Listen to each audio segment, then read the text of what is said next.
పవన్ కళ్యాణ్ గారి రియాక్షన్ ఇంకా తెలియలేదు. మీరైతే ఎలా చూస్తున్నారు? మీరు జనసేన ఏంటంటే నవర్ నెవర్. ఈరోజు మీరు పవర్ షేరింగ్లోకి వస్తే ఓకే, మీ కంటిన్యూటీ ఉంటుంది.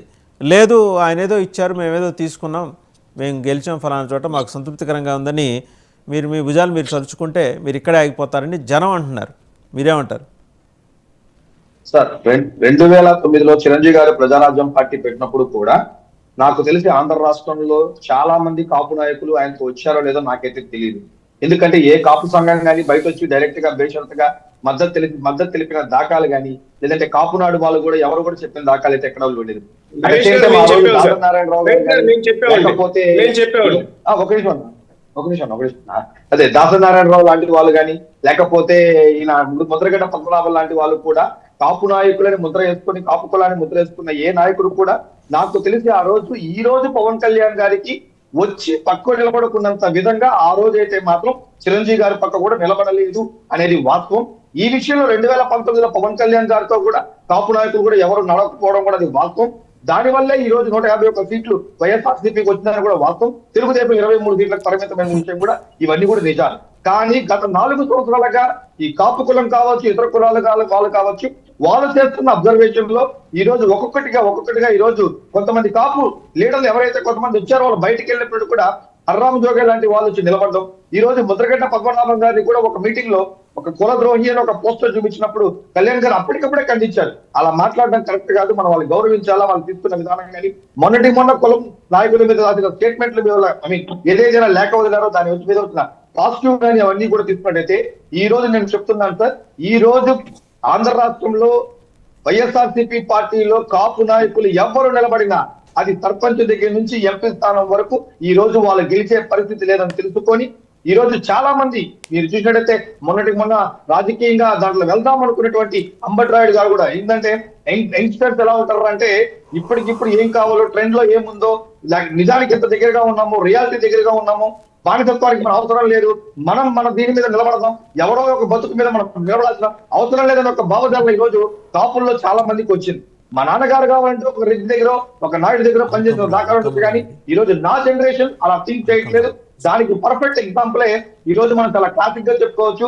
పవన్ కళ్యాణ్ గారు జనసేన పార్టీలో ఈ రోజు నాకు తెలిసి కేవలం వైఎస్ఆర్సీపీలో పోటీ చేసే ఎమ్మెల్యే అనే అభ్యర్థులు తప్పితే మిగతా మొత్తం మంది కూడా ఈ రోజు జనసేన వెంటే ఉన్నారు. అట్ ది సేమ్ టైం ఊరికే కూడా వీళ్ళెవరు రాలేదు సార్. వీళ్ళెవరు కూడా కాపు నాయకులు కూడా ఈ రోజు ఎవరు కూడా పవన్ కళ్యాణ్ గారిని అంత ఈజీగా నమ్మలేదు. ఇక్కడ ఇంకోటి కూడా ఉంది, మీరు చూసినట్టయితే లాస్ట్ ఎలక్షన్స్ లో ఎవరెవరికైతే కాపులకు కానీ బలిజలకు ఎవరికైతే సీట్లు ఇచ్చారో జగన్మోహన్ రెడ్డి గారు, వాళ్ళు మాట్లాడితే వై నాట్ 175 అంటారు. నేను మాట అడుగుతాను, మీరు వై నాట్ 175 కాదు సార్. గత ఎలక్షన్ లో ఎవరికెవరైతే కాపులకు సీట్లు ఇచ్చారో రాయలసీమలో మీరు ఇచ్చింది ఒకే ఒక బలిజ చిత్తూరులో ఒకే ఒక బలిజ ఇచ్చినారు రాయలసీమ మొత్తాన్ని కలిపి. ఆయన గెలిస్తే కనీసం ఆయనకు ఒక మంత్రి పదవి కాదు కదా, కనీసం టీటీడీ బోర్డు మెంబర్ కూడా ఇవ్వలేని పరిస్థితి. ఈ రోజు ఆయనకు కూడా టికెట్ లేకుండా అక్కడ విజయానందరెడ్డి అని చెప్పి ఒక వ్యక్తిని తీసుకొచ్చి పెట్టడం జరిగింది. అంటే కన్స్ట్రక్టివ్ గా ఈ రోజు సార్ జగన్మోహన్ రెడ్డి గారు 2019 నుంచి 2024 వరకు దేంట్లో సక్సెస్ అయినారంటే ఇతర కులాల్లో ఉన్న నాయకత్వ లక్షణాలని చంపేశారు. అది బీసీ కులం నుంచి, ఎస్సీ కులం నుంచి, ఎస్టీ కులం నుంచి, కాపు కులం నుంచి, సర్పంచ్ దగ్గర నుంచి. మాదిరెడ్డి గారు ఒక డిఫరెంట్ అబ్జర్వేషన్, మీరేమంటారు? రాయలసీమ నుంచి ఒకే ఒక్క బలిజకు అవకాశం ఇస్తే ఈసారి అది కూడా లేదు, మీరేం చేస్తారండి సామాజిక న్యాయం అని అడుగుతున్నారు. ఒకటండి, ముందుగా ఇందాక మీరు మొదట్లో వేసినటువంటి ప్రశ్నకు నేను సమాధానం చెప్పాలి. ఏదంటే కేసీఆర్ బ్రదర్స్ మధ్య వాళ్ళేం కలుపుకుంటా పోతున్నారు, మీరు చిచ్చులు పెడతా పోతా ఉన్నారని. ఒక కేసీఆర్ బ్రదర్స్ కాదండి, యనమల బ్రదర్స్ ఉన్నారు. మా నాదెండ్లో వచ్చేసి ఆలపాటి రాజానా లేకపోతే నాదెండ్ల మనోహర అనే గొడవ ఉంది.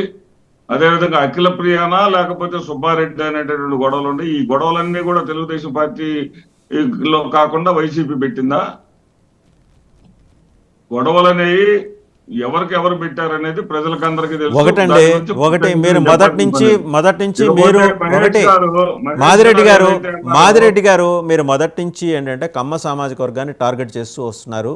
అది అందరికి జనాలందరికీ తెలిసిందే, ఓపెన్ సీక్రెటే.